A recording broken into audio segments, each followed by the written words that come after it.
Antes que nada, agradecernos nosotros a ti.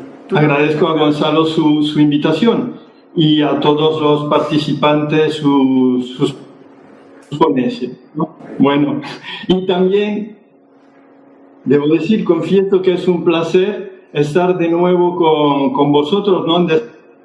Después del encuentro de julio del 2019, si no me equivoco, sí, del que tengo un muy bonito recuerdo. En la medida de lo posible, el contenido de lo que he podido oír de María Josefa, muchas investigaciones.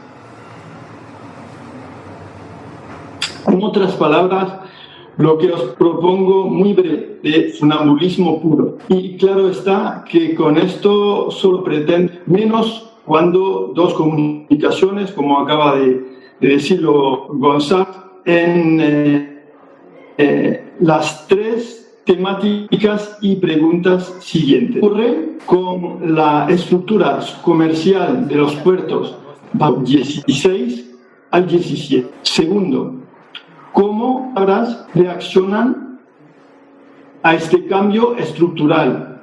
Tercero, pueden ayudarnos a entender mejor la cultura marítima. Bueno, pues voy a tratar de contestar, o al menos del evento en los años 1500 años en adelante. Pues lo dicho exactamente por Chemi, María Josefa y hasta cierto punto por Álvaro también. La llegada de mercaderes extranjeros, franceses, en buena parte, pero no solo franceses, en Avilés, en Luarca, en Laredo, en Bilbao, en San Sebastián, etc.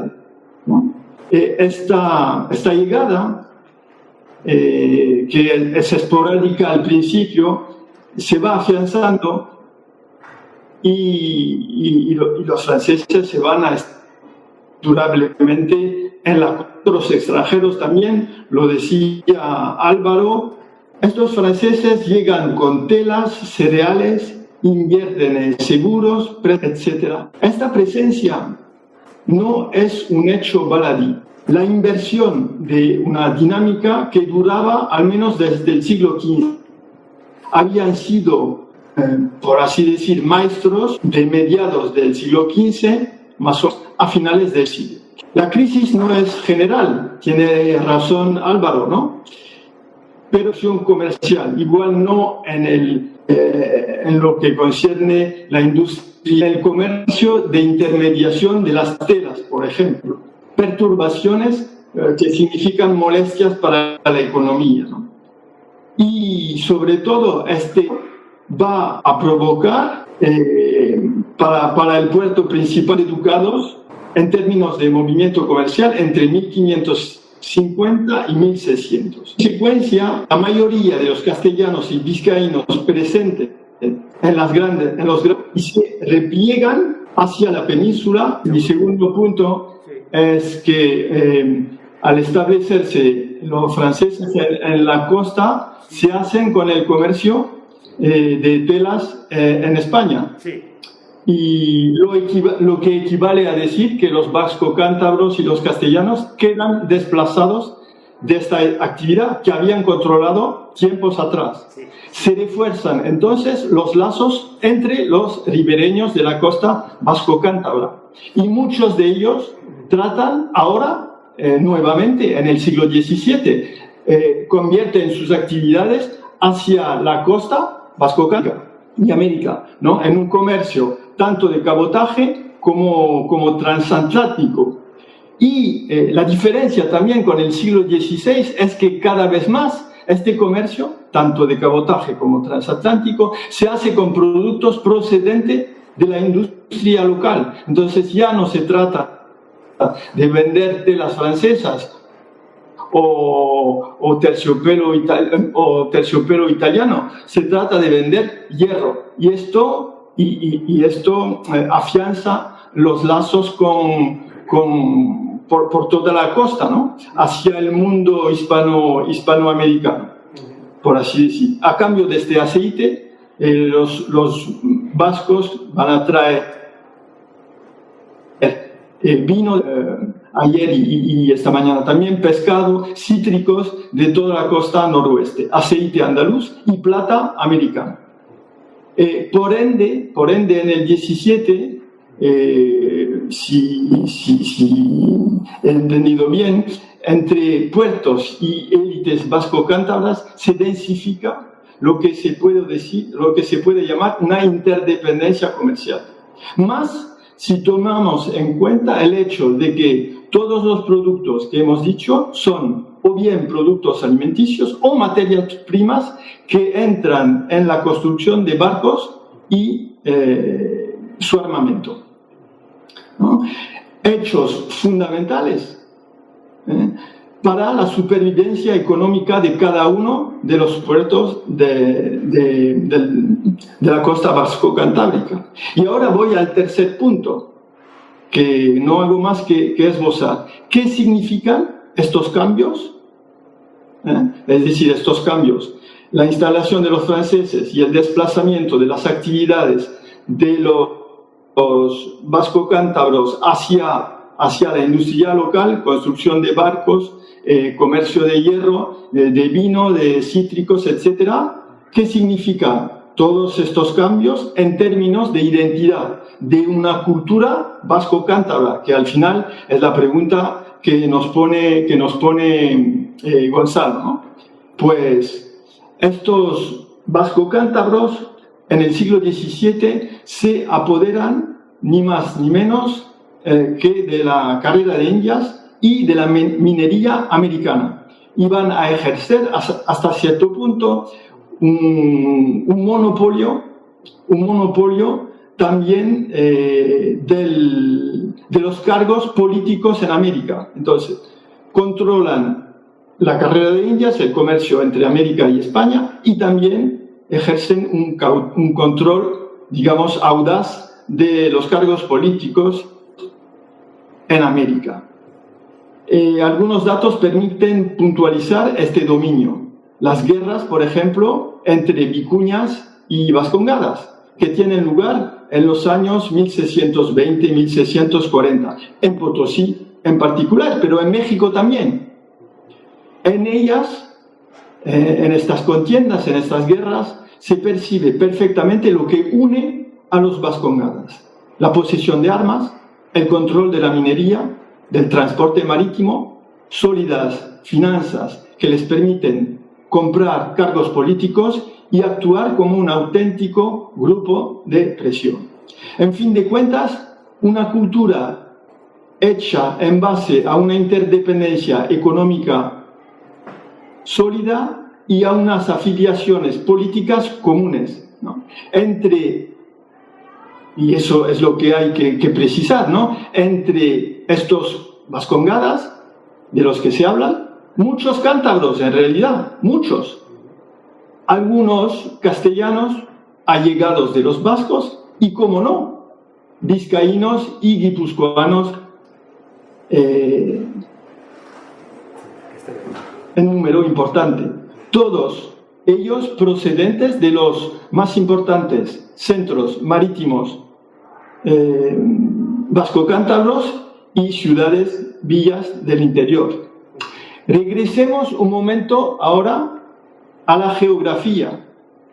En el siglo XVII, el despliegue de las actividades vasco-cántabras tiene lugar en el marco de la monarquía hispánica, ya no en un marco extranjero. Es decir, que estos vasco-cántabros se convierten, de hecho, en una minoría activa, muy envidiada y odiada. Ya no como extranjeros, pero como una minoría potente en el marco de lo que es la monarquía hispánica.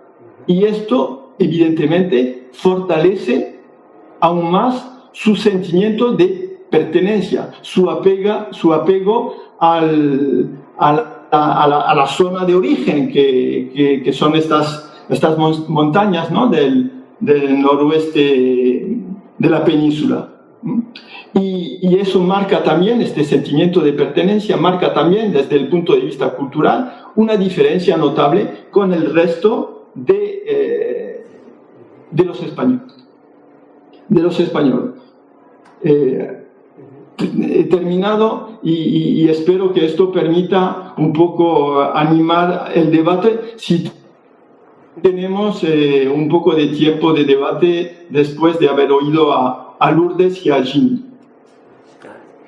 Gracias. Gracias, Jean-Philippe. Estamos todos deseando entrar en el debate. Es muy interesante.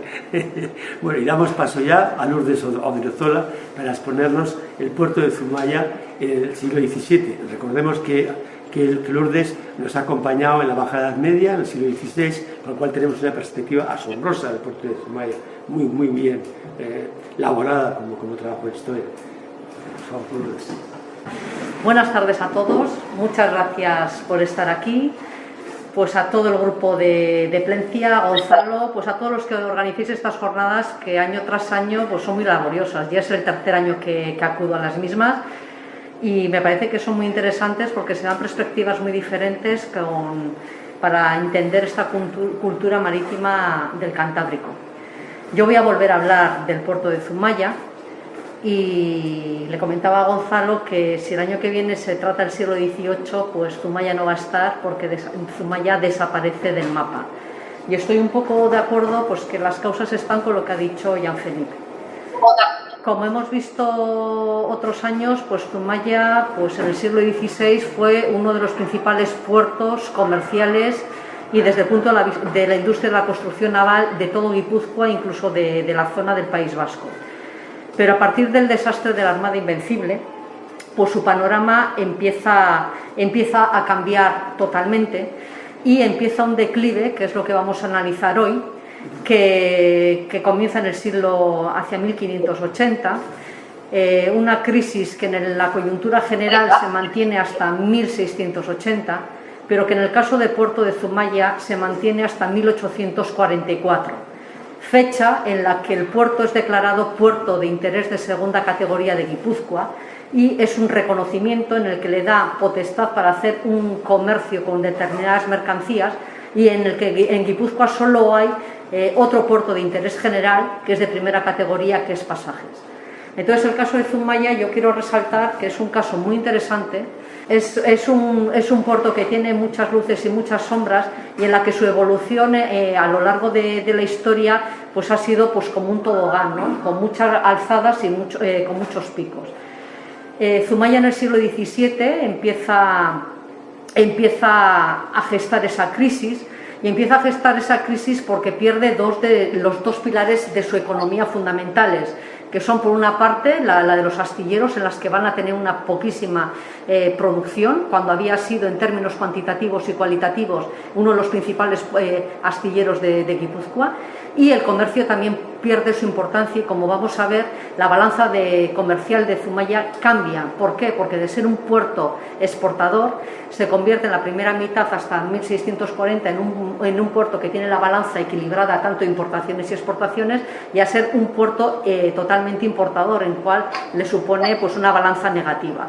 Entonces, al perder estos dos motores y no haber un reemplazo de estas actividades económicas, empieza la crisis de este puerto. No es una coyuntura que se gesta solo por las circunstancias del pueblo, sino que es una coyuntura que se gesta como efecto dominó de la coyuntura general que vive la monarquía hispánica.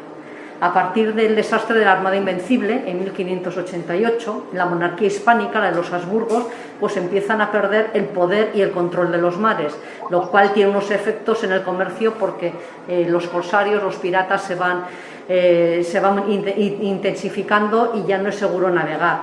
Por otra parte, en el siglo XVII también asistimos a una crisis demográfica y de producción, pero estoy de acuerdo con Jean-Philippe que la tan cacareada crisis del siglo XVII, en algunos casos, en el caso de Guipúzcoa, no es crisis, sino que se viven unos años desde el punto de vista económico y desde el punto de vista de la industria naval tan importantes o más importantes que en el siglo XVI. Esta crisis, en la coyuntura general, que más o menos se mantiene entre 1580 y 1680, lo que se hace es que afecta tanto a la economía interna de la península y también afecta al comercio europeo y con las Indias. Estoy totalmente de acuerdo con Jean Felipe que en ese comercio indiano que se empieza a reactivar en 1660, la presencia de los vascos es fundamental. Y es fundamental porque hay una generación de vascos, de diferentes, y muchos de ellos guipuzcoanos, en los que ellos, de una forma diferente, optan por servir al rey, se forma una élite y forman a servir al rey construyendo barcos que se dio por el sistema de los asientos y también sirviendo en esta carrera de India. Pero en el caso de Zumaya no se va a beneficiar de esta coyuntura en la que algunos puertos guipuzcoanos se benefician de una forma muy importante. Desde el punto de la construcción naval, pues bueno, como os he dicho, en 1588 es el desastre de la Armada Invencible. Os expliqué el año pasado que en el siglo XVI hay una política proteccionista de los Habsburgo para incentivar la construcción naval, porque el poderío de una nación se solía medir por el control que se tuviera en los mares. Y para controlar los mares lo que se tiene que tener son barcos grandes y seguros. Se hace una política de incentivación de construcción naval, que se empieza por los reyes católicos, se continúa por Carlos V, se continúa por Felipe II y con Cristóbal de Barros, y que luego en el siglo XVII la continúa Felipe III. Lo que se intenta es incentivar la construcción naval para construir barcos para el rey, para mantener de alguna forma ese poderío naval. En el siglo XVII hay una densísima legislación naval. Hay una legislación naval que afecta a la construcción naval, sobre todo para los barcos que se van a hacer para la carrera de Indias, y es una legislación naval que lo que intenta es de alguna forma reglamentar, uniformizar cómo tienen que ser los barcos, los galeones que van a la carrera de Indias. ¿Por qué? Porque había muchas trampas y había mucho contrabando.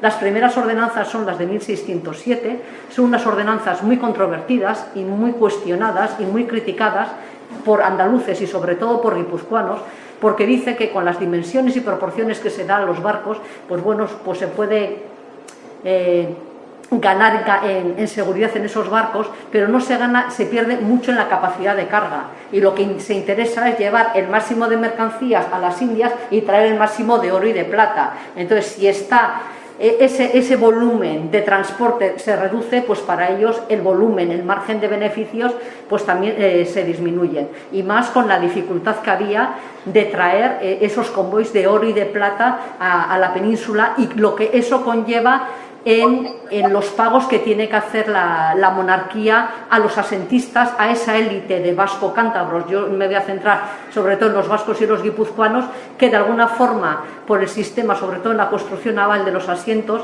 pues son los prestamistas del rey, y esos préstamos, en esos contratos se dice que van a construir unos barcos de unas características determinadas y a un precio fijo, cerrado, independientemente de que si el coste es mayor o menor, y el rey como contrapartida se obligaba a pagar el barco en 3 plazos concretos.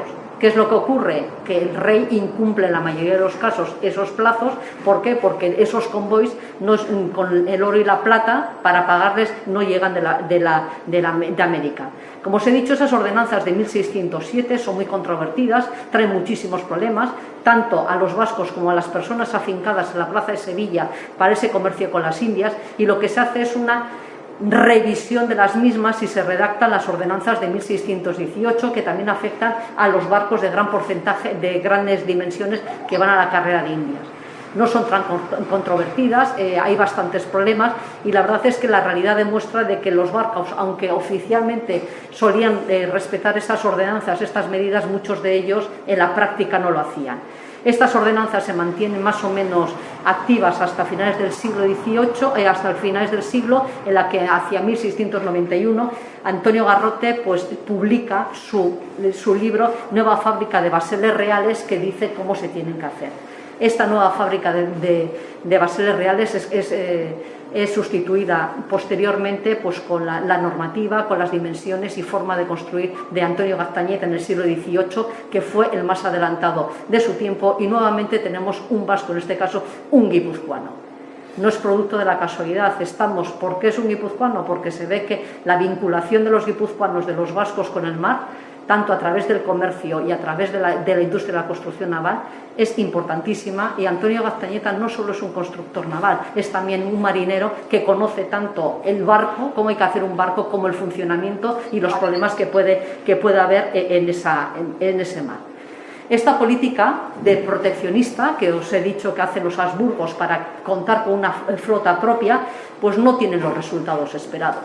Por una parte, pues porque la corona, la hacienda española, pues está con muchas dificultades económicas, ya los convoys no llegan tal y como llegaban con la asiduidad, se ha gastado muchísimo dinero en las guerras, en defender esos dominios, y ese estado continuo de guerra hace que en el momento de que hay guerra y si la guerra se está gestando en el mar, pues no se pueda comercializar. ¿Por qué? Porque lo que tienes que hacer es defender tus rutas marítimas y nadie se atreve a hacer ese comercio. Entonces, pues bueno, pues la corona dice, bueno, yo necesito barcos, pero no tengo esos barcos para defender mis dominios. Entonces, lo que hace es tomar unas medidas de urgencia que no son las más deseadas y lo que trae es la ruina de muchos comerciantes y muchas personas vinculadas a la economía marítima. ¿Por qué? Porque lo que se hace es embargar naves particulares y, por lo que os decía antes, porque aquellos contratos que había firmado con algunos asentistas, pues bueno, pues muchos de estos barcos para que se construyen es profeso para el rey son impagados. En el caso de la zona de pasaje, sobre todo en la zona de Rentería, hay muchas personas que invierten estos capitales y se arriesgan. Entonces, en el caso de Guipúzcoa se ve que hay personas que incluso llegan a arruinarse, y estoy hablando de finales del siglo XVII, de los Aristeguieta, pero quieren hacer ese servicio real porque les dan unas prebendas, unos privilegios, el acceso a unos cargos políticos y el acceso a una información de primer orden que para ellos es más importante que la penuria económica o los perjuicios económicos que pueda haber. Pero en el caso de Zumaya, que habíamos visto que en el siglo XVI tenemos una generación de constructores, comerciantes que se habían vinculado al comercio, que habían arriesgado, que habían apostado por la economía marítima, no hay un relevo generacional para sustituir a esta gente, y como vamos a ver, invierten su dinero en cosas tradicionales y de la economía tradicional. Como os he dicho, pues bueno, pues esta coyuntura pues tiene unos efectos inmediatos y bastante nefastos, pues porque muchos constructores y armadores vascos se arruinan, muchos de ellos de la zona de Zumaya, que tenía muchas naves particulares, son embargadas, las pierden en la carrera de Indias y en el desastre de la Armada Invencible, y posteriormente pues con el embargo no hay un reemplazo. También tenemos algunos asentistas que se arruinan, pero en el caso de Zumaya, los asentistas que construyen solo es uno y es temporalmente, es como una medida de urgencia, y lo vamos a ver por ahí. Y la coyuntura es que, bueno, que el rey necesita barcos, pero hay una escasez de barcos, y lo que hace el rey es tomar otra medida de urgencia, aparte de embargar. Empieza a alquilar y a fletar navíos extranjeros, lo cual supone que todavía hay una restricción mayor del mercado. En esta coyuntura general, en Zumaya la construcción naval pues entra en una fase de recesión. Es un siglo que no podemos hablar de crisis muy aguda, pero sí se gestan las claves de esa crisis. En el siglo XVI dijimos que había unos 10 astilleros en actividad, no siempre al mismo tiempo en Zumaya. Y en el siglo XVII la documentación, y aunque parezca mentira, es mucho menos explícita que la del siglo XVI, nos mencionan solo 3 astilleros, el de la Ribera en el puerto de Zumaya y 2 en la cuenca del Urola, que son Dormintegui o Dornutegui y Oiquía. El que solo se mencione explícitamente estos 3 astilleros no quiere decir de que se pudieran trabajar en otros astilleros, pero la documentación nos dice con un barco construido en Zumaya o en el puerto de Zumaya, y en el puerto de Zumaya habíamos visto que en el siglo XVI había más de un astillero, por ejemplo el de la Ribera, que es el más importante en este periodo, pero tenemos también el de Arrangoleta, por ejemplo.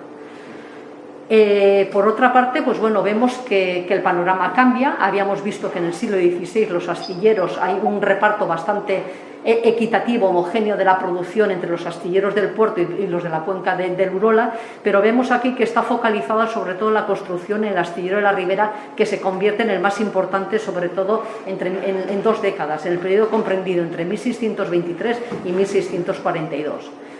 Se ve que si en el siglo XVI teníamos una élite y teníamos otra serie de personas, constructores navales, que aunque no forman parte de esa élite, intervienen en la construcción naval y en el comercio, aquí vemos que hay una concentración, una monopolización de la construcción naval en unas pocas manos. Y en este periodo, en este periodo entre 1623 y 1642, tenemos que la producción está concentrada en manos de un único constructor, que es Domingo de Alzolaras, el menor, porque también hay Domingo de Alzolaras el mayor, y que él construye todos los barcos menos uno, que es el de Joanes de Soroa, que construye para León de Cuzco, que es una persona muy de Hondarribía, muy vinculada con la carrera de Indias y que también está construyendo otros barcos casualmente en estos mismos años en el astillero de Hondarribía, y se está terminando de construir, de arbolar en el puerto, ese barco en el puerto de Zumaya. En la cuenca del Oria del Urola nos aparecen 2 astilleros, uno que había funcionado en el siglo XVI, que es el de Oiquía, que está al lado de la rentería de carga y descarga, y nos aparece otro astillero nuevo que está vinculado a la casa de Dormutegui o Dormintegui, que aparece con el mismo nombre. Tanto uno como el otro, y habíamos explicado en el siglo XVI, son de propiedad privada. Y habíamos dicho que los astilleros del puerto eran todos de propiedad o titularidad pública. ¿Qué diferencia tenía uno con otro? Los de propiedad privada son que el propietario de ese caserío, esa casa, llega a un acuerdo con un constructor para construir un barco de unas características concretas en las inmediaciones de la casa, en el terreno más adecuado para la construcción del barco. Normalmente se suelen hacer estos contratos privados porque se da la circunstancia que el constructor que quiere construir ese barco utiliza las maderas de los pertenecidos o de las heredades de esta casa. Llegan a un acuerdo y ya está. En el caso de los astilleros públicos, son de utilidad pública, y habíamos visto que aparece en la documentación de que se suelen pagar por su uso un canon. Y habíamos visto que en el caso de Zumaya y en el de otras localidades de Guipúzcoa, el canon es diferente si el constructor es oriundo de la localidad en la que está establecido el astillero o si el constructor es proveniente de otra localidad cercana en la que el canon es mayor. Al igual que en el siglo XVI, y además ahora con mayor razón, cuando ya no tenemos una producción tan importante, estos astilleros no cuentan con una infraestructura importante, sino que son unos lugares en el que se utilizan en el momento de la construcción de un barco, y que se eligen porque reúnen las condiciones adecuadas para almacenar los materiales, para montar las gradas y para la botadura de esos barcos. Como os he dicho, en el siglo XVII empieza una depresión para estos astilleros, y como habíamos visto, os he dicho antes que había una generación de comerciantes, constructores muy activas, que llevaron a Zumaya a la época más floreciente de su economía, época floreciente que no volverá a surgir hasta 1844, y si en el siglo XVI ese comercio estaba vinculado mucho con el comercio del hierro con Andalucía y mucho con los viajes a Terranova, a partir de 1844 ese resurgir del puerto va a estar vinculado sobre todo al comercio del cemento. Por lo tanto, es un puerto muy especializado en una serie de comercialización de unos productos muy determinados. Estas personas que habían arriesgado, que habían sido muy activos y que habían mostrado mucha iniciativa tanto en el comercio como en la construcción naval, y que les había salido mal porque habían perdido sus barcos, el rey les ha embargado parte de sus barcos, ven que el comercio de cabotaje que tienen con Andalucía prácticamente desaparece, dicen, pues nosotros vamos a invertir en inversiones tradicionales que son mucho más seguras, pues bienes raíces, que son caseríos y tierras, que saben que con el tiempo eso se va a revalorizar, juros y censos, que son una especie de préstamos hipotecarios, que saben que, bueno, que tarde o temprano pues van a invertir, se convierten en banqueros de sus vecinos o de las personas de los alrededores. Por lo tanto, se ve que Zumaya poco a poco va languideciendo, y de tener una economía muy activa va a tener una economía tradicional, pasiva, y que le va a llevar a su ocaso y a su crisis, una crisis que va a durar pues 2 siglos y medio. En cuanto a la producción, podemos establecer como periodos diferentes, porque aunque no es una época muy floreciente desde el punto de vista de la construcción naval, se ve que esta producción no es homogénea, sino que tiene oscilaciones en cuanto al volumen de producción, tanto en términos cuantitativos como cualitativos. El primer periodo lo podríamos establecer entre 1600 y 1617 y aquí pues se ve que tenemos una diversificación de la producción. ¿Por qué? Porque en Zumaya en este momento se construye esporádicamente y como un caso excepcional algunos barcos para la corona, y en este periodo solo tenemos contabilizados, lo cual no quiere decir que haya más, pero yo he localizado que se construyen 7 barcos de pequeñas dimensiones, que son pinazas, bateles, zabras y naos. En este periodo, en el siguiente periodo sería entre 1618 y 1635, y en el que aquí se empiezan a poner unas bases de que se empieza a recuperar. En 2 décadas hemos construido 7 barcos, pero en este periodo entre 1618 y 1635 tenemos computados 31 barcos. En esto, está muy vinculada esta recuperación un poco con la coyuntura, el contexto exterior. Es decir, la firma de la tregua de los 12 años en 1609 da una cierta estabilidad, una reorganización de los intercambios comerciales, una reorganización de la manufactura naval, y a partir de estos años, en este periodo, podemos decir que en Zumaya se vive unos años de apogeo, de esplendor de los astilleros, con unas características de monopolización en manos de muy pocos constructores y en unos astilleros en concretos, que podemos decir que son unos años tan buenos desde el punto de vista de toneladas fabricadas como unidades, como la comprendía en el periodo de entre 1571 y 1590. Sin embargo, os he dicho que hay una transformación en este sector y, como os he dicho antes, se concentra la producción en unas pocas gradas, que son las gradas públicas del puerto, de la ribera. Están concentradas en un único constructor, Domingo de Alzolaras el Menor, y en este periodo se compagina la construcción de barcos grandes con la construcción de barcos pequeños.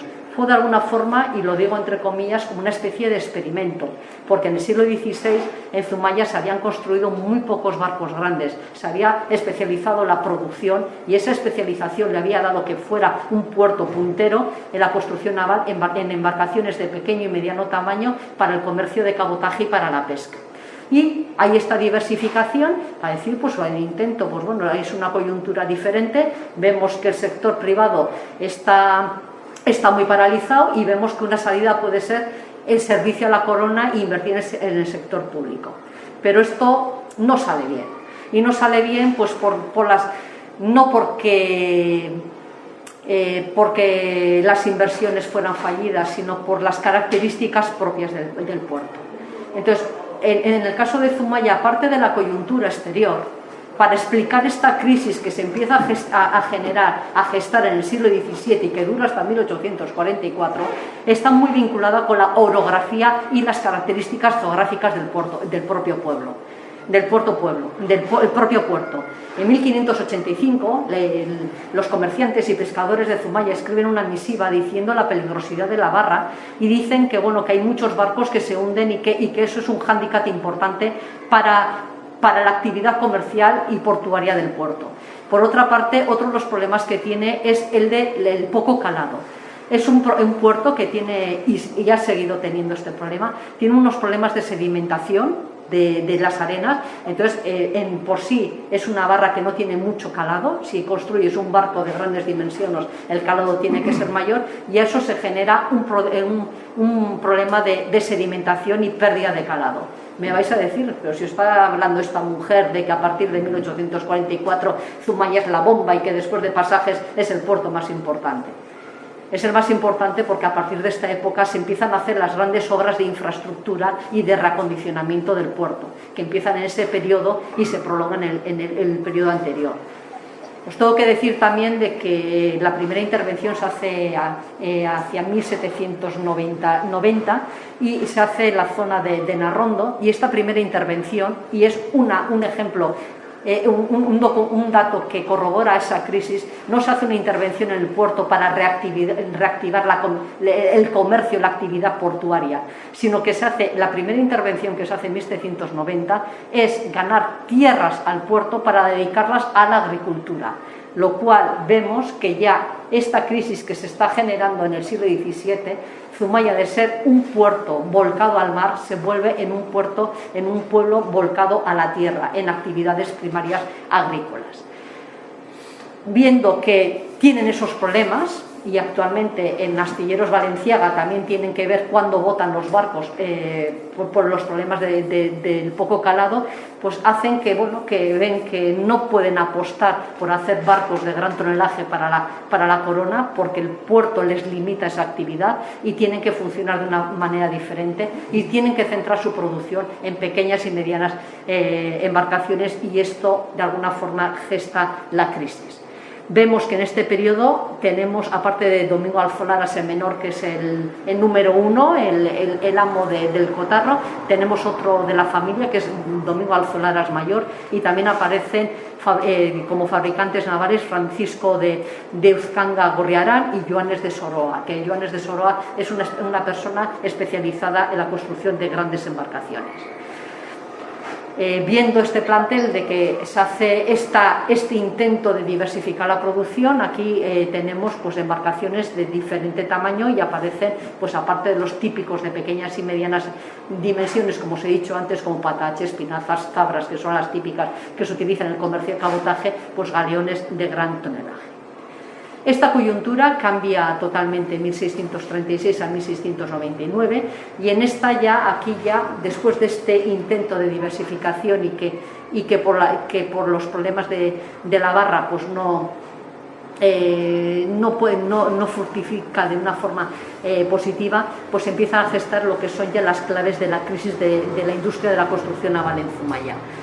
Tenemos una coyuntura de que no le favorece absolutamente nada, pues porque a partir de 1636 los Habsburgos pierden el control del comercio colonial. Por otra parte, hay una transformación del mercado europeo del hierro, y el hierro vasco pues pierde alguna de las plazas, y también se interrumpen los intercambios de alguna forma, o se paralizan los intercambios con Andalucía y el comercio con el Cantábrico y con Andalucía, y de esta forma pues Zumaya pierde sus principales clientes. En esta época, entre 1636 y 1666, tenemos computadas simplemente 5 embarcaciones, y como veis la actividad es muy minoritaria. Vemos que otra vez se construyen sobre todo en el puerto, y aparecen algunas en el Urola, y otra vez aparece la característica de que está monopolizada de alguna forma controlada por un único constructor, que es Josep Amas d'Isastre. Como veis, el panorama es diferente. Zumaya se siguen construyendo barcos. En la primera mitad del siglo XVII todavía puede aprovecharse del empujón que había vivido en el siglo XVI pese a una coyuntura adversa, pero a partir de 1660, que es cuando empieza a reactivarse el comercio con las Indias, en el que en algunos puertos, como en el caso de la cuenca del Oria y el puerto de Pasajes en Guipúzcoa, hay unos índices de producción muy importantes de grandes embarcaciones para la carrera de Indias, cuando en la otra mitad, hasta 1635, había sido la producción de barcos para las armadas, para la guerra. Zumaya no se favorece de esa coyuntura general. Se tiene que restringir a la clientela tradicional. Esa interrupción o esa paralización o esa ralentización del comercio de cabotaje hace de que se aboque a la crisis de su industria naval. En el comercio también se genera una serie de cambios, y de Zumaya, pues en el siglo XVI había sido un puerto eminentemente exportador, empiezan a darse unos cambios importantes. Como hemos dicho, a finales del siglo XVI el comercio vasco empieza a perder importancia, como lo ha dicho Jean Felipe, y se produce una serie de transformaciones. Esa pérdida de importancia es porque se producen unas transformaciones en el mercado internacional. con las guerras se interrumpen temporal o definitivamente muchos de los circuitos comerciales. Tenemos la presencia de corsarios en el Cantábrico y esas transformaciones en el mercado internacional, pues es la retracción de la demanda europea del hierro. Esa presencia de corsarios, ahí tenéis el dibujito de un galeón con un cañoncito, es un galeón que es de un corsario que fue apresado en las inmediaciones de Hondarribía y es de un pleito que tenemos en Hondarribía, lo cual es un testimonio más de esa presencia de corsarios y de la inseguridad de los mares en el Cantábrico. Por otra parte, pues esa retracción, lo que os he dicho, pues que hay una merma en el número de barcos por los continuos ataques y también los Habsburgos, pues bueno, tenemos continuos ataques y pues no pueden garantizar la seguridad en las rutas comerciales. Por lo tanto, tenemos menos barcos. Por otra parte, tenemos, no tenemos garantías de seguridad en esas rutas, pues se producen unas crisis en las exportaciones en la Europa Atlántica. Por otra parte, tenemos el declive en los intercambios con Sevilla y el Nuevo Mundo y todo eso hace que las exportaciones del hierro vasco pues alcancen cifras mínimas. A partir de 1660 hay una reactivación del comercio con las Indias y ese comercio indiano pues, posibilitó de que algunos puertos vivieran un resurgimiento económico, tanto en transacciones comerciales con Andalucía como en la construcción naval, pero Zumaya no se beneficia de esa coyuntura, entre comillas, relativamente favorable y empieza la crisis y el declive en su sector terciario o comercial. ¿Cuáles son los productos que se comercializan? Zumaya, como os he dicho antes, deja de ser un puerto exportador de productos férricos producidos en las ferrerías de toda la cuenca del Urola y se va transformando de un puerto exportador a un puerto importador con las consecuencias negativas que ello tienen. En las dos primeras, como vamos a ver, en los dos primeros decenios del siglo XVII se van intercalando tanto las importaciones como las exportaciones. Podemos establecer dos periodos, el primero entre 1600 y 1630, y vemos que todavía, como os he dicho, se van aprovechando de esos coletazos de lo que era la estructura o la coyuntura del siglo XVI y siguen saliendo desde Zumaya algunas partidas de hierro producidas en las ferrerías de la cuenca hacia Andalucía, pero son muy poco relevantes. Y tenemos solo constancia de la salida de 3 bajeles, de 3 barcos con hierro producido en las ferrerías, que son en los años 1604, 1626 y 1627. Sin embargo, vemos que empiezan a aparecer las importaciones y las importaciones cada vez adquieren más importancia. Y tenemos unas importaciones que están fundamentadas sobre todo en 2 productos y está un poco vinculado con lo que decía Jean Felipe. Son productos locales, estamos hablando sobre todo que se trae hierro de Somorrostro y de Portugalete para las ferrerías del Urola. Y este hierro se suele descargar en las renterías de la cuenca del Urola y en ellas vemos que Bédua, de alguna forma, como hemos dicho que la construcción naval está monopolizada en el astillero del puerto de la ribera del puerto de Zumaya, las cargas y descargas de esta vena de Somorrostro está monopolizada por la rentería de Bédua. Por otra parte, también hay descargas de hierro elaborado en otras ferrerías y aparecen remesas de hierro de dos formas: hierro sutil en la forma de plachuela y cuadrado y hierro en tocho. Por otra parte, en este periodo aparece que, bueno, pues que por primera vez, que no había ocurrido en el siglo XVI, pues que en Zumaya se empiezan a descargar productos que antes se elaboraban en la propia localidad o en su hinterland. Y aparecen, como decía Jean Felipe, sobre todo esta descarga de estos productos lo hacen comerciantes afincados en San Sebastián.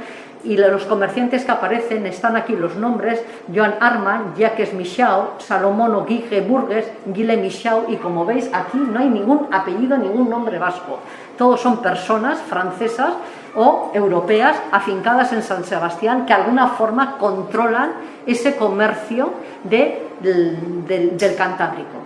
También tenemos, y tal y coincido con Jean Felipe, algunas partidas de algunas importaciones o descargas de aceites sevillanos y vinos gallegos. Esos vinos gallegos, pues de alguna forma corroboran esos intercambios comerciales que tenemos en el Cantábrico. Entre 1631 y 1640 empieza a cambiar sustancialmente el comercio y Zumaya, de ser un puerto que empieza exportador a ser un puerto equilibrado, en el sentido de que las importaciones y las exportaciones empiezan a ser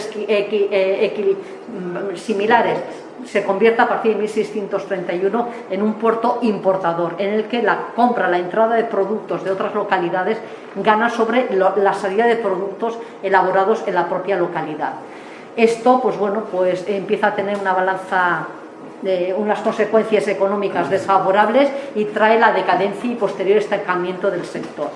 A partir de 1600, aquí otra vez los productos que se traen son sobre todo avena vizcaína y hierro. La avena de Vizcaya es el más importante desde todos los puntos de vista, y aquí aparecen personas afincadas en Vizcaya.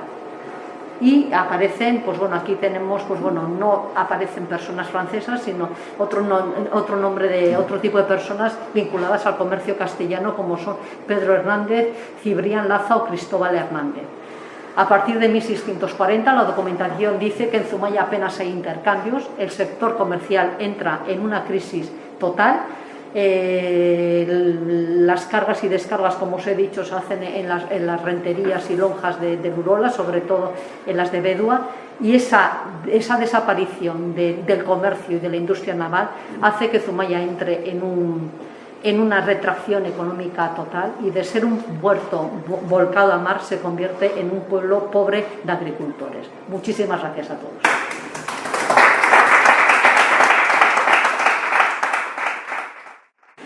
Pues buenas tardes y bueno, muchas gracias por la invitación. Enhorabuena por el trabajo, Gonzalo, que sin ti, pues bueno, esto no tendría sentido. Bueno, yo voy a hablar un poco del puerto de Lekeitio, como continuación de lo que ya habíamos visto hace un par de años, en julio del 2019.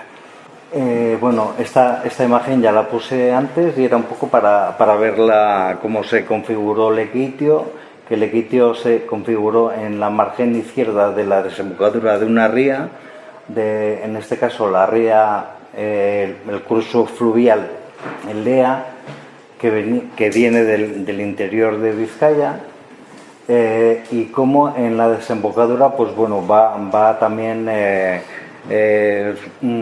ofreciendo el mismo problema que ofrecen muchas villas vascas, cantábricas, asturianas, y es que esa ría va aportando materiales, sobre todo limos, arenas, al propio puerto en este caso de la villa. Y como, pues bueno, la villa está rodeada de montañas en la parte interior y los acantilados, una costa muy recortada, muy abrupta, que sirve la defensa hacia el mar, y la montaña es la defensa hacia el interior. Aquí vemos, pues por ejemplo, aquí el monte Lumencha, que Lumencha es un término, una de las hipótesis es que es el término latino de lumen, que sería pues que mediante el encendido de hogueras pues orientaba la navegación antigua, ¿no? En torno bueno, ahí vemos en la imagen, pues bueno, la configuración de la desembocadura de esa ría, y de cómo a partir del siglo XVIII se construye un malecón para contener precisamente los aportes de arenas que iban directamente hacia el puerto de Lekeitio, y que siempre ha sido el mayor problema que ha tenido. Y de hecho este malecón, pues desde el año 2000 se ha reparado en 2 ocasiones, para que os hagáis una idea, ¿no? El malecón en su recorrido total, pues han sido ampliaciones en el siglo XX, pero que antes del siglo XVIII no había nada. O sea, el aporte era continuo, y el aporte y las reparaciones del puerto, para ofrecer pues ese calado básico para poder navegar embarcaciones de pequeño calado. Y luego la isla de San Nicolás o Garraich, que es la que veíamos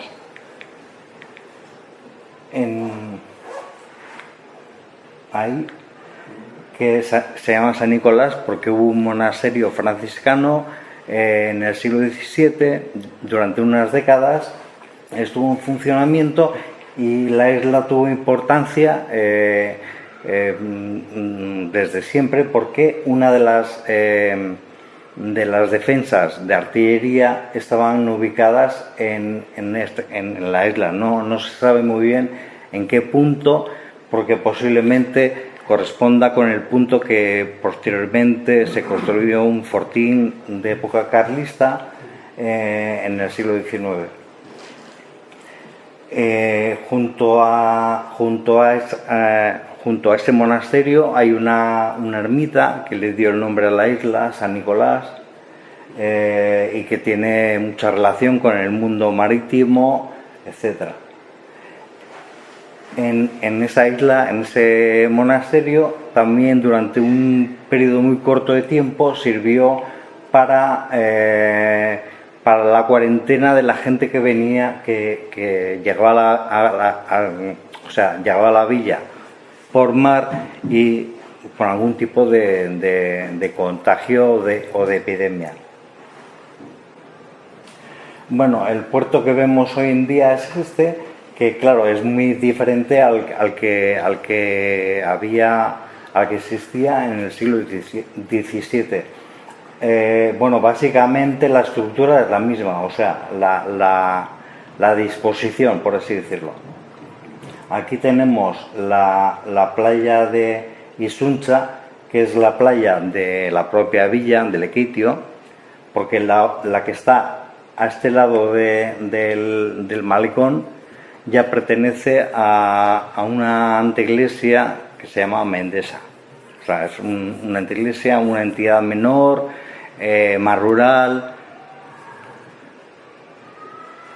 Y en esta y esto sería lo que es la plaza del astillero. Entonces, conservando ese topónimo, en esta parte era donde estaban ubicadas los astilleros de los públicos, porque luego, al igual que pasaba en Zumaya, había un astillero privado aguas adentro de la ría. Bueno, por lo tanto, el pasado de la villa se conoce a partir de los patrimonios, ¿no? El patrimonio arqueológico, el documental y, por supuesto, el patrimonio construido, ¿no? A partir de los elementos hoy en día catalogados como patrimoniales, se puede hacer un dibujo de lo que era los núcleos de población de la villa. Por lo tanto, el urbanismo que nos vamos a encontrar es importante para entender pues un poco los dos mundos que había en la villa, ¿no? Por una parte, aquí ya tenemos una muralla que engloba toda la villa, pero en origen había un núcleo de población en la parte interior de Lekeitio y una parte relacionada con el mundo de la pesca. Entonces, esos dos mundos obligaron a que en Lekeitio, incluso durante el siglo XVII, hubiese dos alcaldes. Un alcalde elegido por parte de la tierra y otro alcalde elegido por parte de la mar, y aquí es donde entra la presión ejercida por la cofradía de pescadores de Lekeitio, que se constituyó pues en la Baja Edad Media, en el siglo XV. Y eso hace que tanto la estructura de la villa como la cofradía, a partir de las ordenanzas del siglo XV, hicieron que durante el siglo XVII pues no tuviesen que renovarse esas ordenanzas, sino que se publicaban decretos concretos para cuestiones muy concretas. Bueno, este sería el plano del siglo XVI, pero que básicamente no varía durante el XVII. Como os decía, los dos núcleos, el núcleo de tierra y el núcleo de pescadores, bien diferenciados. Lo que pasa que posteriormente pues ya no era necesario esos dos recintos, sino uno más general que englobase todo. Y bueno, este sería una imagen de cómo sería la villa, el puerto y la desembocadura de la ría. Lo que pasa que este dibujo ya correspondería a un periodo ya bastante más reciente. Por lo tanto, cuando hablamos de la economía del liquideo, tenemos que partir tanto de las actividades que se generan en tierra como las actividades marítimas. O sea, el mundo de la pesca, pero el mundo de la agricultura, los dos van a aparecer siempre muy unidos, ¿no? Tanto por la necesidad de producir materias primas, como por ejemplo la madera, no solo para la construcción naval, sino también porque la madera era el elemento básico de la construcción. Estamos hablando que en el 17 todavía las casas se construyen en madera, los puentes, todas las infraestructuras se hacen con madera. Otro de los que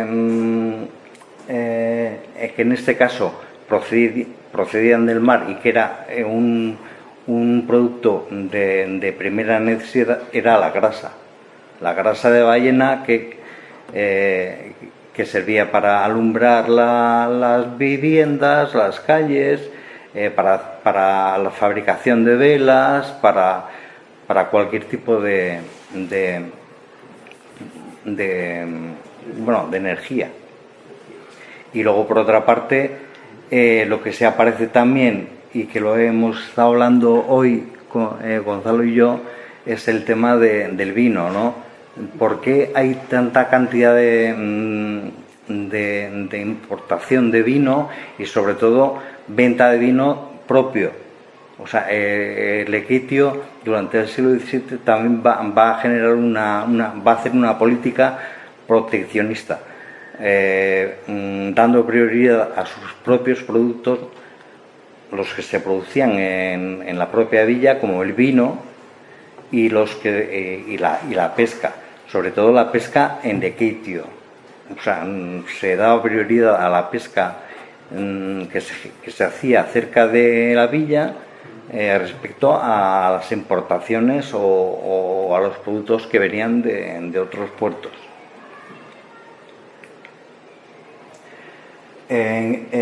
Otro de los elementos clave va a ser que la población va a marcar el que se posibilite una actividad o no, siempre teniendo presente pues las crisis propias de la villa, como pueden ser momentos de un incendio o una epidemia, y las propias pues de la corona española o de otros ámbitos castellanos, como por ejemplo pues malas cosechas de cereal, que eso repercute también en el comercio y en la propia subsistencia de la villa. Pero veremos que no van a ser elementos de crisis como hasta hoy se venía diciendo, ¿no? Y va un poco apuntando a lo que decía Álvaro ayer, ¿no? De que el siglo XVII no era un siglo como se ha pensado hasta hoy, ¿no? Un un siglo crítico.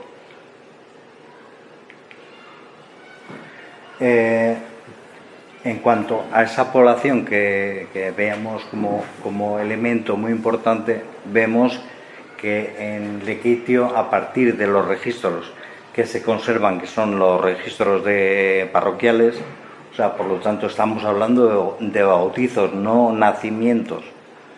En cuanto a los bautizos, van siguiendo una tónica bastante general, salvo pues momentos muy concretos que corresponden pues a crisis muy concretas.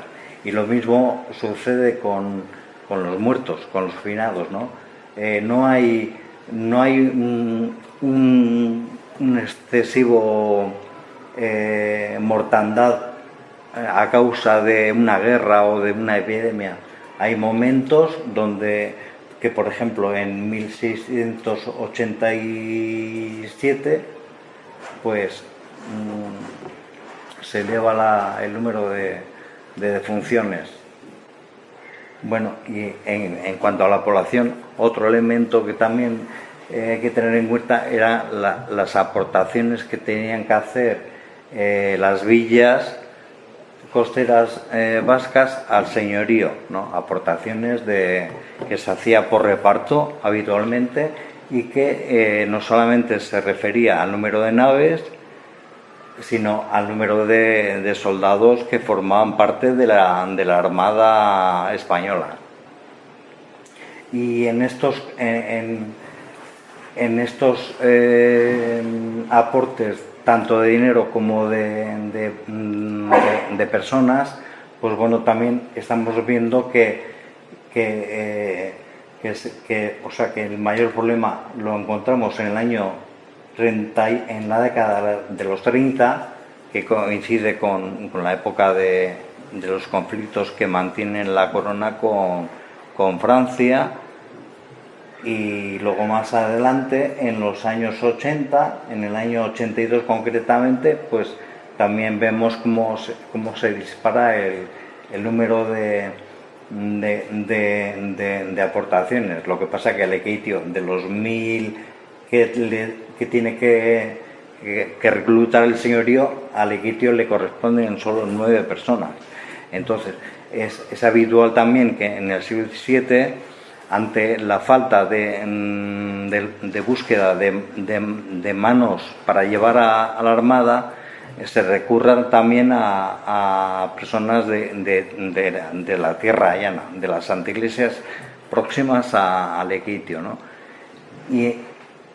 Y ahí estamos hablando de personas voluntarias. Bueno, este sería una copia de uno de los documentos que hablan de esas levas. Sí que es verdad que esto demuestra que toda la documentación del siglo XVII es en algunos casos muy escasa y en otros muy fragmentaria, con lo cual es difícil realizar series tanto de productos, de rentas, de cualquier tema.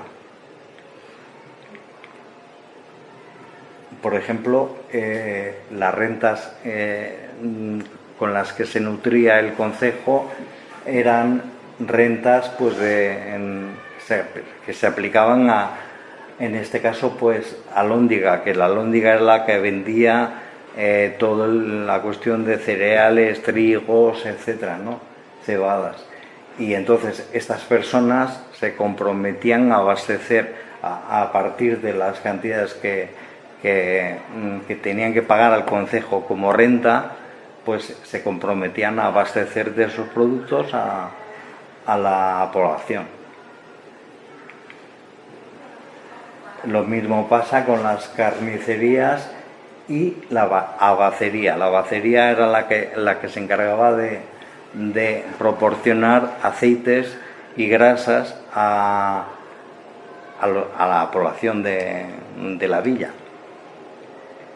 Y vemos que también, o sea, que las rentas no afectan a esa vida cotidiana del siglo XVII que podamos decir, bueno, pues que entran en crisis. Hay momentos donde sí que la renta es mayor, pero que no tiene una comparativa muy exacta con lo que está sucediendo a nivel general.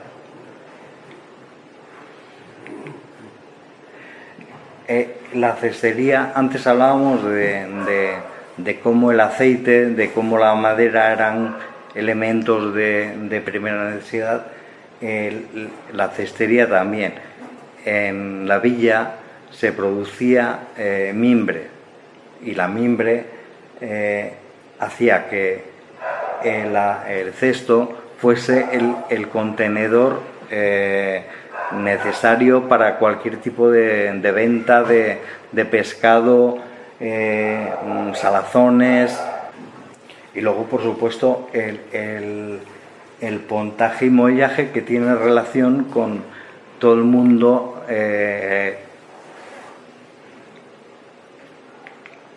el mundo ferrón, que aguas adentro de esa ría estaban establecidas una serie de al menos 3 ferrerías que se sepa, ¿no? Y entonces esos barcos entraban, proporcionaban la madera para el tratamiento de ese hierro, y sacaban el hierro en embarcaciones pequeñas.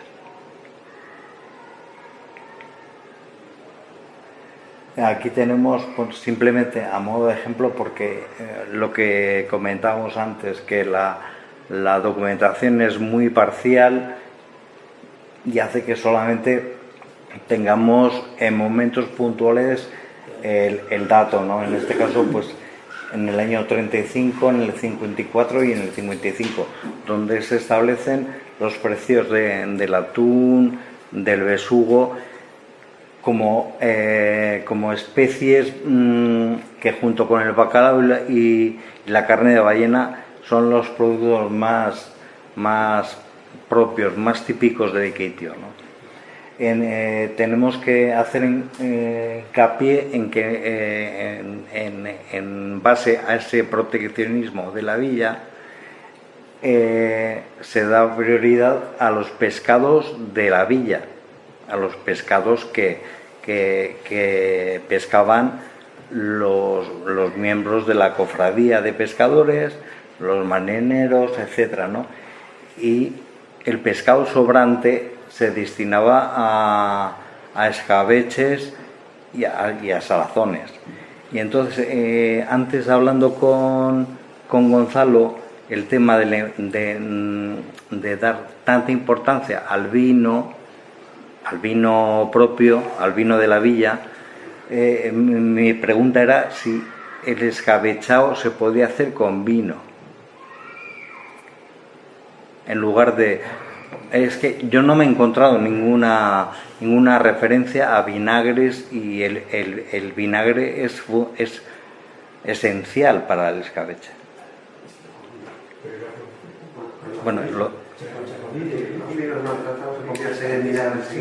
sí, pero el chacolí, una cosa es el consumo propio, pero otra cosa es ya establecer una renta y unos precios del vino. Es que hay mucho consumo, al menos en Guipúzcoa hay mucho consumo de vino. Y en el caso de Guipúzcoa, pues bueno, se habla de chacolí, pero el chacolí es una de las variedades de vino que se hace. Además era de mala calidad en los siglos anteriores. En el caso de Guipúzcoa hay un déficit. Hay un déficit de vino, y se trae vino de la zona de la Ribera de Navarra, y se trae vino más peleo de la zona de Asturias y de Galicia, de Ribadeo. Sí, de Ribadeo. Entonces hay un consumo tanto de vino como de sidra. Entonces es que para los viajes en barco y todo eso se lleva uno y otro. Entonces sí. Lo del pescado, no sé, yo creo que es un consumo. Pero, además hay tabernas, en el caso de Guipúzcoa, se arriendan tabernas de vino. Entonces hay mucho consumo. No. En eso estoy de acuerdo. Claro, pero es que el escabeche se podía hacer con vino también.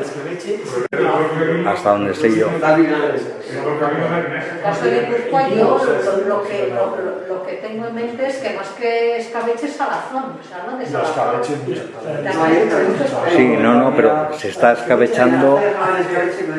Además, se dice expresamente que todo el pescado sobrante de la venta se destine para escabeche.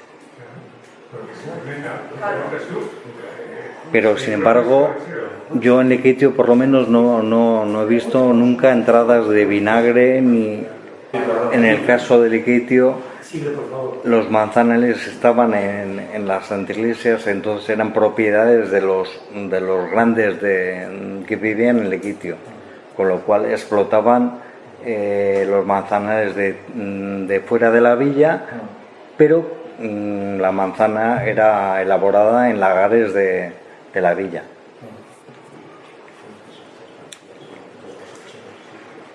Bueno, aquí también, pues eso, lo que comentábamos, la importancia del bacalao, como también como especie estrella, ¿no? Porque el bacalao que sobre todo pues en salazones, en escabeches, pero sobre todo salazones, porque el bacalao, para traerlo desde lugares tan lejanos como el Atlántico Norte, tenía que venir en un estado de conservación bastante controlado.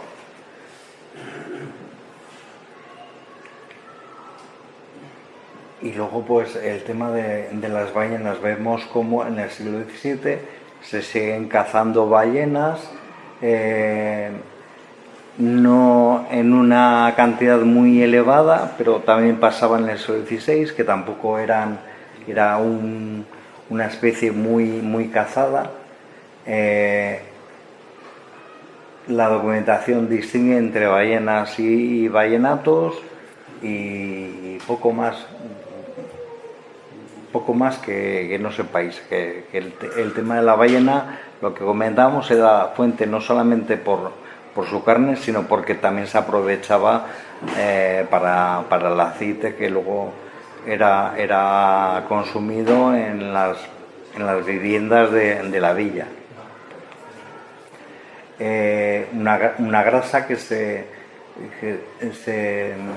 producía a partir de la cocción en hornos. Este sería una reconstrucción que se hizo en Terranova, en un estudio que llevó el gobierno vasco hace ya bastantes años, un trabajo arqueológico a partir de lo que encontraron en esa zona de Terranova. Y luego pues ese aceite, esa grasa de ballena, pues también se arrendaba y era un producto beneficioso para las arcas de la villa. Y nuevamente pues comentaros que tampoco hay unas cifras llamativas que nos hagan pensar en que una actividad pues decae o se incrementa, ¿no?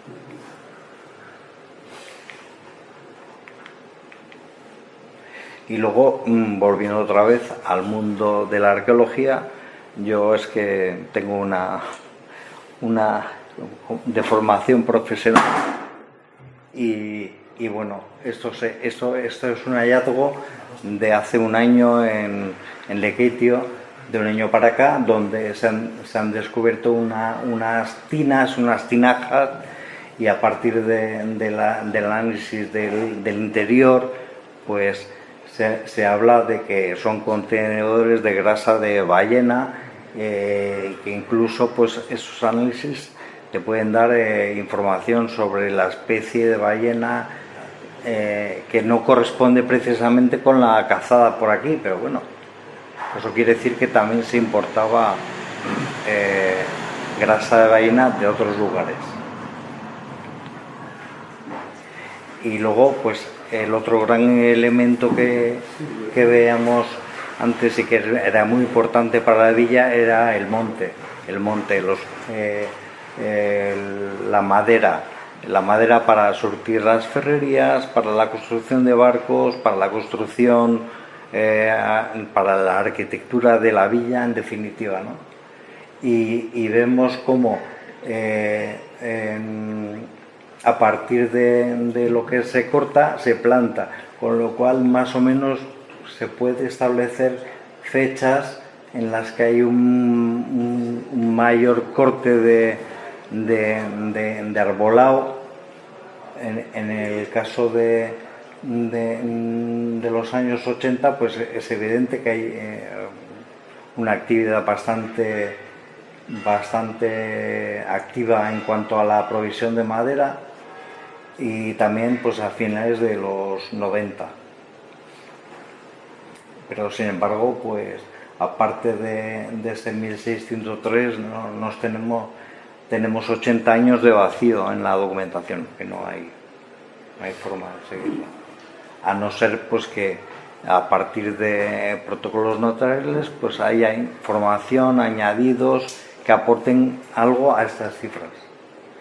En definitiva, lo que comentábamos antes, que el siglo XVII no mantiene una tónica bastante lineal en cuanto a los gastos y a los ingresos de la villa, y cómo a partir del año 60 el ingreso está por encima del gasto, con lo cual la villa recibe más cantidades de los impuestos, de las rentas, de todo lo que entra y sale de la villa respecto a lo que gasta. Y esto coincide justamente con el reinado de Carlos II, que nuevamente le llamaban el hechizado.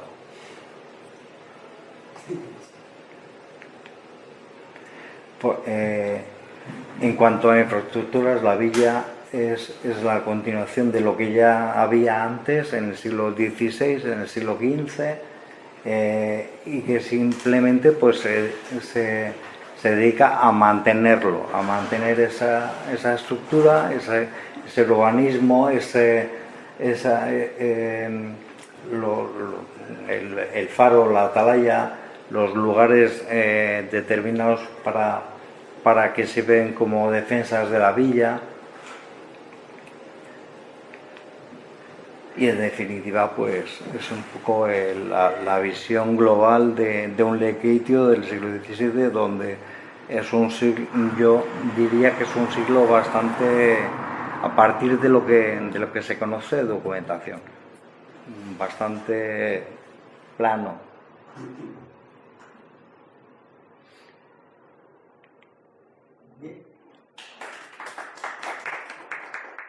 Y antes de empezar, gracias a Lourdes y a Jimmy por sus ponencias, ¿no? Pues me gustaría, para empezar, preguntarle a Lourdes si tiene datos de sumaitarras establecidos en Perú o en México. Pues no. Y de ser el caso, tenían estos sumaitarras allí, con cántabros y demás vascos, y también con sus parientes, claro, presentes en Sumaya. Y trato ahora de justificar, y luego le cedo la palabra, pero trato de justificar mi pregunta precisando un poco lo que tengo en mente, ¿no? Porque me parece, mi humilde opinión, pero me parece que la cuestión de la evolución de lo que fue la cultura vasco-cántabra en el 7 y 18 puede precisarse no solo viendo lo que pasa dentro de este espacio, analizando actividades portuarias, mercancías, etcétera, como se ha venido haciendo, sino también fuera de este espacio, entre la gente que salió de su tierra y que era oriunda de los distintos puertos costeros y villas del interior, ¿no? Pongo un ejemplo. He podido analizar las encuestas que se hacían sobre los candidatos a familiares de la Inquisición, ¿no? la mayor parte de ellos comerciantes y capitanes de barcos vascos. Y esto en varias ciudades de América. Y resulta que entre los testigos que aparecen en estas encuestas, entre los testigos, por ejemplo, de un vizcaíno, aparecían guipuzcoanos, navarros y cántabros, todos capitanes de barcos de la carrera de India. Es decir, que cuando muy lejos de su país de origen, un vizcaíno ya no podía recurrir a otro vizcaíno, buscaba a gente que no procedía de su provincia, pero que tenía que ver con la misma cultura. Es decir, de otra forma, que cuando se dilata el espacio, observamos pues un ensanchamiento evidente, identitario, a un ámbito macro-regional y ya no local, como en el pasado.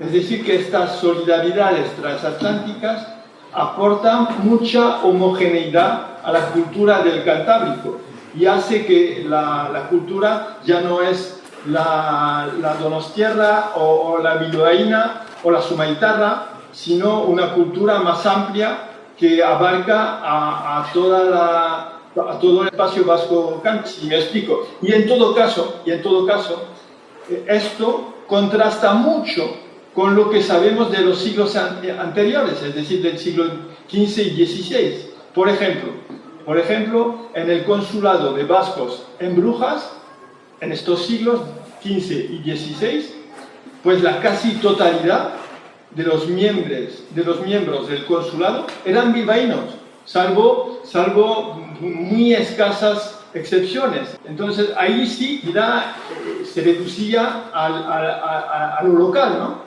Cuando en el 17, a raíz del ejemplo que he puesto, pues se nota precisamente un ensanchamiento de estos lazos culturales, de esta identidad vasco-cántabra. Bueno, nada, y perdón Lourdes por haber tardado en precisar mi pregunta. Bueno, pues yo la verdad es que no he hecho un seguimiento de estas personas que pueden ser de Zumaya y que pueden tener negocios en México, en Perú. Creo que habría que hacer una investigación con todas las dificultades que ello conlleva, tanto del Archivo General de Indias para hacer el seguimiento de estas personas, como los protocolos de Sevilla y de Cádiz, pero me han dicho que no sé si son los de Sevilla o Cádiz, parte ha desaparecido y el otro que está en bastantes malas condiciones para seguir. Para hacer un seguimiento de ello, yo te invito a ver el libro de Garmendia Arrubarrena, José, el padre, que este fue un sacerdote ya fallecido, que estuvo mucho tiempo, que estuvo en Sevilla, y seguir el seguimiento por ahí. Yo lo que me he centrado es sobre todo, yo el tema que más he trabajado es el de la construcción naval y el puerto de Zumaya desde el punto de vista de funcionamiento de Zumaya. Pero lo que sí está claro es que sobre todo guipuzcoanos están vinculados con la carrera de Indias, y los vizcaínos, por lo que yo conozco de los libros de las escribanías de Marina y tanto del consulado de Bilbao, están más vinculados con el norte de Europa que más que con la carrera de Indias. Yo creo que aquí los vascos y los cántabros eran bastante listos, sabían que había una tarta y que si todo el mundo comía de... Sí, pero justamente en el... ¿Sí? No, que justamente lo que dices es cierto, pero más bien para el 16, que en el 17 eso cambia, porque los vizcaínos pues ya no tienen armas, ¿no? Como para combatir con los londinenses, con los de Ámsterdam, de Brujas, de Amberes y tal, y entonces se regresan y van a hacer lo mismo que los guipuzcoanos. Pues yo seguro que hay algo, seguro que hay algo, es decir, lanzarse a la aventura americana. Seguro que hay algún zumayarra, pero desde el punto de vista de que normalmente la gente que suele tener negocios en la carrera de Indias, de alguna forma parte de esos capitales los suele revertir a su pueblo natal, pero en el caso de Zumaya no hay unas transformaciones, no hay indicios que te digan qué parte de esos capitales vengan. Que haya, no hay ningún lugar, no hay ninguna duda. ¿Por qué? Porque los de Zumaya tienen a partir del siglo XVI y en el XVII siguen manteniendo relaciones con Sevilla y tienen factores o personas como contactos en Sevilla, y yo no tengo una duda que irían, y que aquí, pues bueno, pues que pueden aparecer en un segundo plano y que hacer un seguimiento de ellos sería muy interesante, pero yo, sinceramente, no lo he hecho, lo cual no quiere decir que no exista. Oye, no tengo duda que tú conoces las publicaciones de la Universidad del País Vasco en las últimas 2 décadas, la Facultad de Historia, como se llame ahora, en Vitoria, está trabajando, hay equipos que trabajan especialmente en eso, ¿no? En la participación de los vascos en América Latina, ¿no? Las redes familiares, la invasión de cargos, tal como habían hecho con la Corte en Madrid un siglo antes, ¿no? Y un siglo después ya lo proyectan en esta especie de... Se los comparaba con los hebreos, ¿no? Que eran como sectas realmente ligadas a lo económico y esparcidos introducidos por todas partes. Bueno, yo me imagino que esto conoces perfectamente bien, claro. La bibliografía que se ha publicado. Tanto como perfectamente no lo sé, pero sí. Sí, conoces, claro, sí. Pues ahí pueden estar las respuestas. ¿Cómo se llama? Sí, no, pero... Álvaro Gila y todos estos, ¿no? Gila y compañía. Sí. Bueno, más que yo... Y hasta Luzgardo García Fuentes. Sí, García Fuentes. Y las referencias que acaba de mencionar Lourdes, que me parece que se publicaron en la década de los finales de los 80, principios de los 90. No es que escúchese, finales de los 80, los 90. Lo de Garmendia. Ahí está la pista, pero... No hay un estudio sistemático. No se han mirado protocolos ni de Sevilla ni de Cádiz de una forma sistemática. No hay un aparato crítico interesante detrás de la obra del pueblo de Garmendia. Y hay otra cosa que tener en cuenta. Una potencia enorme de vizcaínos y guipuzcoanos, de los vascos, es la administración. Desde el siglo XV, los mejores escribanos de los oficios de la monarquía son vascos. Y estos señores se van a América. Y estos señores están en América. Entonces, cuando llegan los comerciantes vascos, ahí hay una infraestructura de vascos en la administración impresionante. Y a veces en un sector que no se tiene en cuenta. Todo el mundo piensa en gobernadores, en no sé qué. No. Los escribanos que están al servicio del comercio. Se ha constatado, pero no hay un análisis prosopográfico, digamos, de quiénes eran, de dónde procedían. Y aparte de eso se ha mirado, se ha hecho el estudio con un tipo de documentación, que es del Archivo General de Indias. Y el Archivo General de Indias es aquellas personas que trabajan solo para la administración, pero hay otras personas que no trabajan directamente para la administración, lo cual habría que mirar protocolos, cosa que no se ha hecho. Cosa que no se ha hecho. Por ejemplo, invito a los andaluces que lo hagan. Y vete a México. Claro. A ver, ¿quién promueve que haya una provincia dentro del Reino de Nueva España que se llama Nueva Vizcaya? No es casualidad. Y que su capital es Durango. Claro. Y que no es casualidad, que el 80% de los navíos que se hacen para la carrera de Indias a partir de 1660 se hagan en Guipúzcoa. No es casualidad, no se arriesgan los capitales simplemente por las prebendas. Es decir, hay indirectamente otros intereses que tienen ellos a través de Sevilla y de la carrera de Indias. Pues ten en cuenta que luego ya cuando nos levantan, que se puede ir desde cualquier puerto que no sea el de Sevilla, adiós, muy buenas. Y tampoco es casualidad que en 1728 Guipúzcoa consiga, a través de la Compañía Guipuzcoana de Caracas, el monopolio del cacao, del comercio del cacao con América. No es casualidad. Ahí hay una infraestructura interior de muchos controles. De siglos. Y ahí el accionista mayoritario es el rey con el 51% de las acciones. Vaya premio. El 51%. Y aparte de eso, tampoco es casualidad que una forma de, en vez de las levas de marinería, de servir a la corona, es participar en la carrera de India, en la Real Compañía Guipuzcoana de Caracas. Que vaya chollo tienen, porque cobran en cacao, que tiene tanto valor como la grasa ballena del siglo XVI. Porque en Europa no se puede importar. Entonces es que sí hay un engranaje, están controlando la administración. Lo que yo decía, de que arriesga sus capitales porque tiene información de primera mano con esos factores que tienen ahí, tiene un reconocimiento de unos derechos o unos cargos sociales, y por otra parte tiene información adelantada de primera mano. Entonces, si tú tienes la información antes de los demás, puedes hacer el negocio mejor que los demás. Es que está todo relacionado. No es casualidad. La guerra de los vicuñas y de los vascos que mencionaba antes Jean-Philippe es un poco es la consecuencia del hartazgo de esa situación. O sea, los vicuñas, por decirlo de alguna forma, están hartos de que los vascos controlen todo. Pero claro, están en toda la red administrativa. Eran los comerciantes que hacían llegar a través de sus propios barcos los bastimentos de los que se abastecen en América. Encima se hacen dueños de la mayor parte de las minas. Son los mayores azogueros. La compañía de Jesús son los confesores de todos los Pero tú decías, desde el punto de vista de la toponimia y de los apellidos, básicamente hay un mogollón de vascos, un mogollón, y siguen perviviendo. ¿Escuchas, Jean-Philippe, la que has armado? No. Sí. No, pero es interesante, me parece, el juego de escalas también, ¿no?